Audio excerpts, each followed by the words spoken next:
may shout out, I want to say thank you. Happy first anniversary, Mommy, Daddy. Masasabi ko lang, sana stay away pa din palagi. But stay love. Salamat kasi naging party ako ng relasyon nyo and tinanggap ako ni Daddy na bilang anak. At kay Mami, walang hanggang pasasalamat kasi mula noon siya yung gift na binigay sa akin ng family nights na pangalawang magulang sila ni Mami Labin. Thank you kasi kahit nawala ako sa imo ng ilang buwan, 6 na buwan ata yun, di ka pa rin nagbago.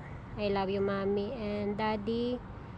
Kung may pagtatalo man kayong dalawa wag parehas mainit ang ulo. Kung sino yung may mahabang pasensya, magpasensya. And wala namang perfectong relasyon, sabi nga. Saka natural lang naman daw yung mag-away at magselos. Kasi doon mo masasabi na mahal talaga yung isa't isa. And love ko kayo palagi. And nandito lang ako para sa inyo. And God bless. More mansari pa sana. Sana talaga eh. Basta yun lang, hiling ko kasi gusto ko laging masaya si Mami. Alam mo naman yung Daddy, ayoko siyang sa mga past niya kung saan ayoko nang maranasan niya ulit yan. Salamat, kahit ang sungit-sungit mo, Daddy, handyan ka pa rin kay Mami kahit parang dragon. Hindi, dragon talaga si Mami.